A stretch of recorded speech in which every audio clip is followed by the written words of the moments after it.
లేదు గోదావరి ఇన్ఫ్లో ఇప్పుడు వచ్చే 1,00,000 క్యూసెక్లు మేడిగడ్డ దగ్గర వచ్చేది. ఆ వచ్చేది కూడా ఈ రెండు ఉపనదుల్లో ఒక ఉపనది నుంచి ఎక్కువ వస్తూ ఉంది.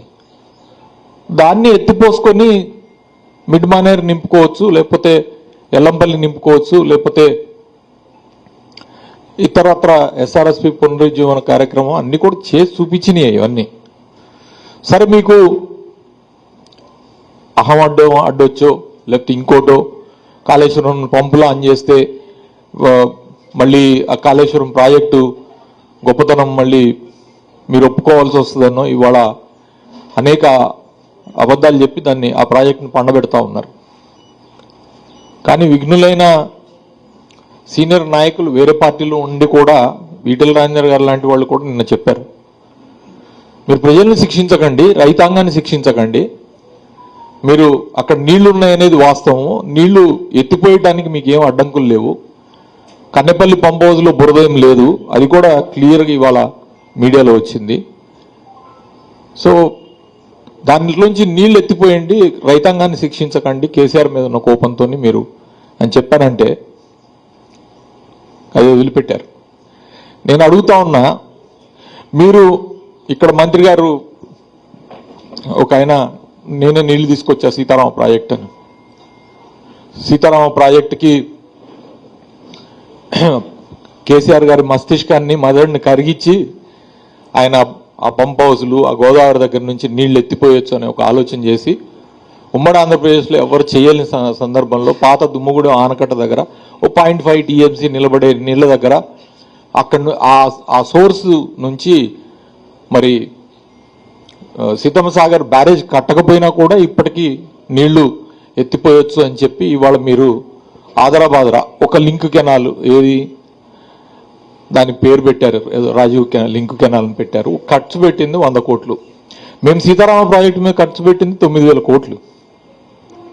9,000 కోట్లు, 3 పంప్ హౌజులు, మీరు చెప్తున్న ఇన్ని 100 కిలోమీటర్ల కాలువలు, పంప్ హౌజ్ 1 to 2, 2 to 3, అక్కడి నుంచి నువ్వు తవ్విన ఎలక తోకంత రాజీవ్ కెనాల్. సో మరి ఇవన్నీ మరి ముందు చేసిన కార్యక్రమం అంతా ఎవరిది? మా ప్రభుత్వాన్ని కాదా? అక్కడ మా కష్టం కనపడలేదా? మా సిన్సియారిటీ కనపడలేదా? ఇవాళ ఇక్కడ ఎత్తిపోసి తీసుకొచ్చి నెత్తి మీద జల్లుకుంటున్నారు కదా, పూజలు చేస్తున్నారు. నిన్న వైరా రిజర్వాయర్లో పడ్డాయి, సాగర్ ఆయకట్ట స్థిరీకరణ. మాకు కావాల్సింది అదే, భేషజాలకి పోవాల్సిన అవసరం లేదు.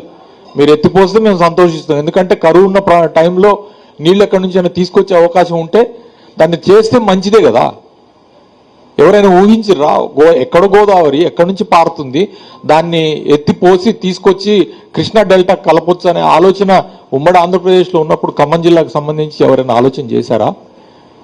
కృష్ణా ఎండిపోతే కృష్ణా ఆయకట్టు దాదాపు 2.5 లక్షల ఎకరాలు ఆయకట్టు ఖమ్మం జిల్లాలో ఉంది.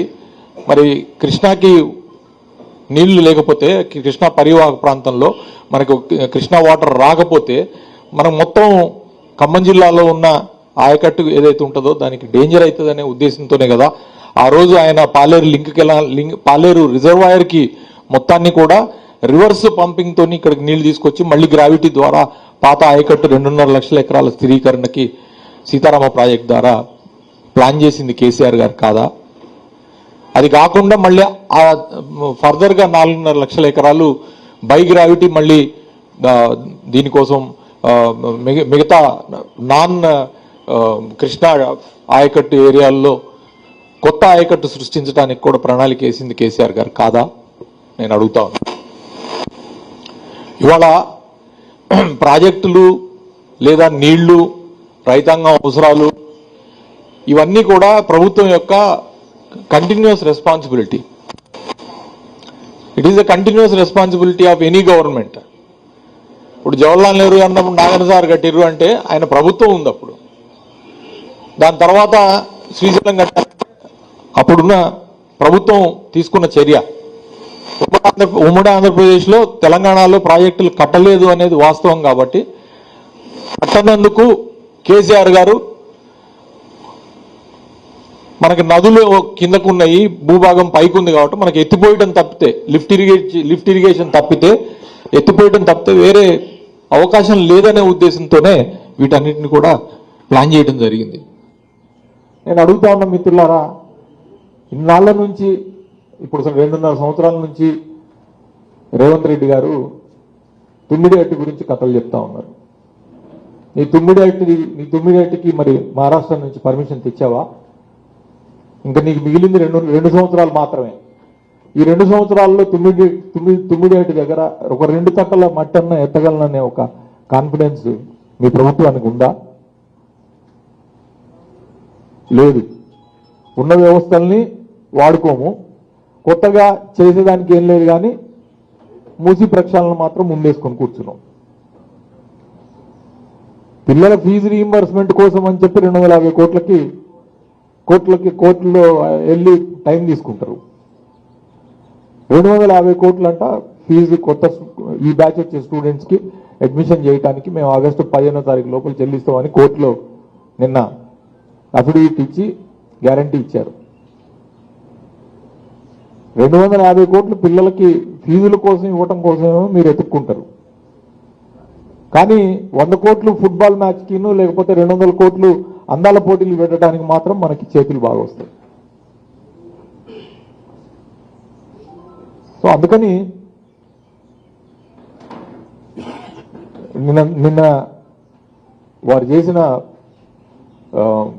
కామెంట్స్ లేకపోతే ఇతరత్ర దాని గురించి నేను పెద్ద ఎక్కువగా చర్చించకపోయినా అది వారి విజ్ఞతకు వదిలేస్తూ మరోసారి నా విజ్ఞప్తి ఏంటంటే మీరు ఇంకా జెడ్పీటీసీ స్థాయి నాయకుడు కాదు, మీరు ముఖ్యమంత్రి స్థాయి నాయకులుగా ఎదిగారు కాబట్టి జెడ్పీటీసీ స్థాయి నాయకులు చేసే దానికన్నా కూడా ఇంకా బెటర్గా ఉండాలి మీ ప్రసంగాలు,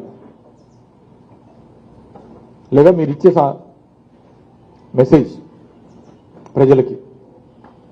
కాబట్టి మీరు మీ విజ్ఞతను పెంచుకోవాలని, రాజకీయ నాయకులు ఎవరైనా రాజకీయాల్లో ఉంటే అది వాళ్ళు ప్రజాసేవ చేయటం కోసం, నిస్వార్థంగా పనిచేయటం కోసం రాజకీయాల్లోకి రావటం జరుగుద్ది. అది నా ఉదాహరణ. నా విషయంలో ఒకవేళ నిజంగానే కనుక నీకేమన్నా మెటీరియల్ ఉంటే నా గురించి ఏమన్నా ఆరోపణ చేయాలి అని అంటే నీ దగ్గర మెటీరియల్ ఉంటే మాట్లాడాలా.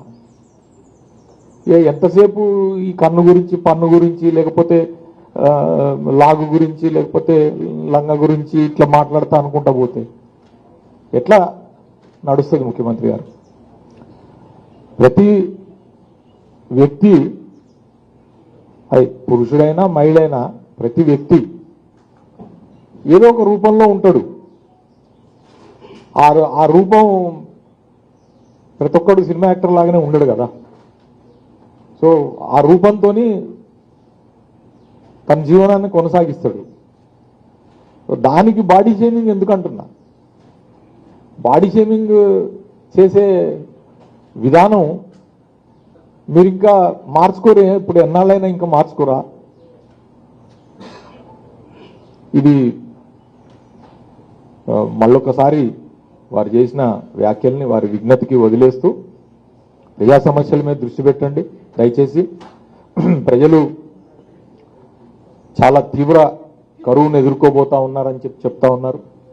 ఇది మీ ఒక్కరి సమస్య కాదు, ఈ ప్రపంచవ్యాప్తంగా ఎల్లినో వస్తుంది. మీరు దాన్ని ఏదో ఇప్పుడు మీ వరకేదో బాధ వచ్చిందని, కష్టం వచ్చిందని కాదు. ఈ సమయంలో ఏం చేయాలి, ఎట్లా దీన్ని అధిగమించాలి, తాగునీటి సమస్య రాకుండా ఎట్లా చూసుకోవాలి, పంటలకి నీళ్లు ఎట్లా ఇచ్చుకోగలగాలి, వీటి గురించి ఆలోచన చేయాలి. ఇప్పుడు ప్రధానంగా ఈ ఖరీఫ్ సీజన్లో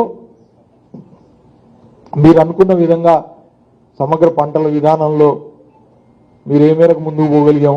జూలై ఆల్మోస్ట్ 10వ తారీఖు అయిపోయింది. అంటే వానాకాలంలో 3 నెలల్లో నెలన్నర అయిపోయింది. ఇంకా మనకి మిగిలింది నెలన్నర యాక్టివ్ వర్షాకాలం. అక్టోబర్ నెల ఏమన్నా పడితే గిడితే లాస్ట్ వర్షాలు. సో అసలు వర్షాలకే దిక్కు లేదంటే ఇంక అక్టోబర్ నెలలో ఏం పడతాయి అనేది డౌటే. సో దీని ప్రణాళిక ఒకసారి ఆలోచించండి, లేదా దీని పర్యవసానాలను ఒకసారి ఆలోచన చేయండి.